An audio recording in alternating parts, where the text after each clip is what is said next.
Hello and welcome to episode 10 of Milan Mondays, and at last, after 7 painful games, after an entire month of absolute horrors, we have finally come through with a win. Yes, after the narrow 1-0 win over Torino, I swear I've never felt so relieved about such a, you could say boring, you could say difficult to watch game, because despite the 3 points that we gained from that, it wasn't fun to watch, let's just say.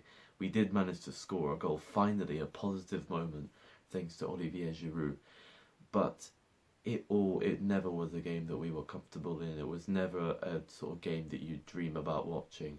But in these sorts of circumstances, in these sorts of times where you need results, whatever it takes, it's a vital result for our season. Hopefully we can use this result to push on and actually achieve some of our aims for this season, make sure we actually qualify for the Champions League and put on a good showing in the Champions League. More about that later. But yeah, I really do hope that we don't just leave this victory as a one-off. We use it as a springboard to start a way better run of form. And to be fair, it wouldn't be hard to start a better run of form considering how bad we've been recently. But just get maybe a string of wins on the board, just to bring our confidence back up to what it used to be. It is amazing how far a team can fall in a short period of time, that these sorts of victories, these hard-fought, gritty victories, are so cherished and so vital, because just to stop the rut is so important, and it becomes more and more difficult as the bad run of form goes on. It was over a month since our last victory against Salernitana, and for me it's even worse because that was midday on a Wednesday. I couldn't watch that.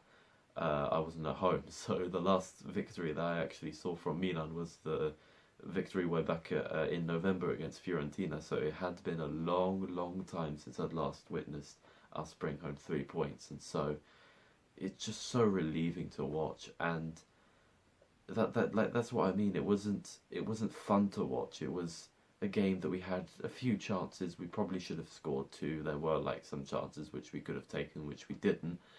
But there was also Torino's attacks, which were very dangerous. And despite our shift to three at the back to try and be more solid, we still conceded some pretty good chances. And I bet they will walk away from that game. They walked away from that game thinking that they definitely could have got a point. And why shouldn't they think that? After all, we were on such a bad run of form that it was a perfect opportunity, and they'd already beaten us nearly a month ago. So I think that, yes, it was difficult to watch, but at this point, whatever it takes just to get that victory was so important. And now it's even more important that we push on from this victory. This can't just be a one-off. This has to be the start of a new Milan compared to what we've seen so far in 2023. A one that actually defends with some confidence, a one which picks the right passes in the attack, because sometimes it feels like that never happens. A one which generally has some cohesion to it, because sometimes it feels like the midfield is completely missing in action. Just these qualities that we got used to in our Scudetto winning campaign that have seemingly vanished over the course of last summer. We need them back, and we need them back quickly, and let's hope that this victory is a sign of better things to come.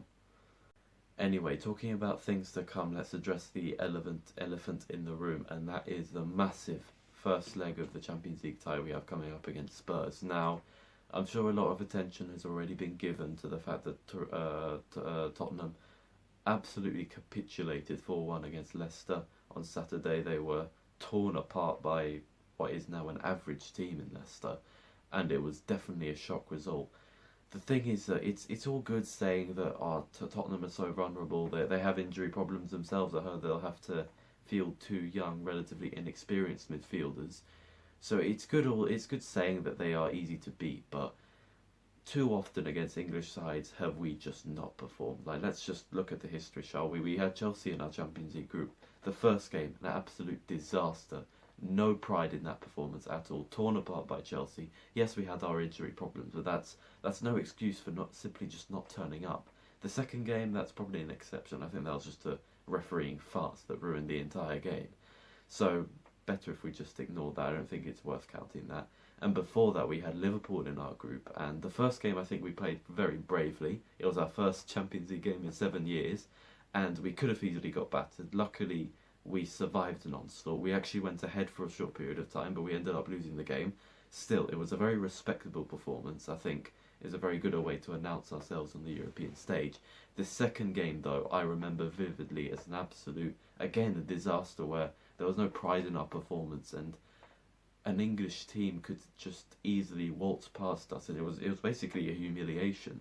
So let's just say we don't have the best of records when it comes to playing English teams, and that's why I'm nervous about saying that Tottenham are vulnerable, that we can beat them easily. Yes, we can beat them easily, but only if we perform. And too often have I been misled thinking that, yes, we're going to perform, we're going to get the victory, and I'm let down massively. And so that's why I'm only going to judge us and our chances on getting through in this tie by watching that first leg and seeing how we perform. Because I believe if we do perform, we have such a good chance of beating this Spurs side. They're clearly not that good, but if we play crap, that literally does not matter. We have to put in the performance, and that's what I'm nervous about.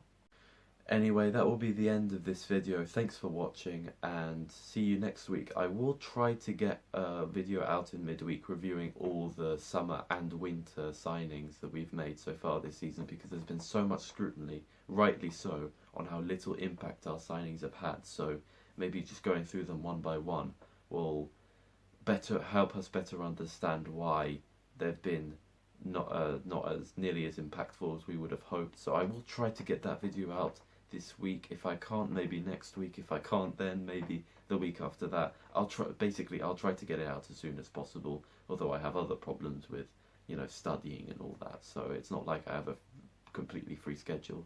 Anyway, see you next week for the next episode of Milan Monday, perhaps in midweek for that video. Anyway, see you next time.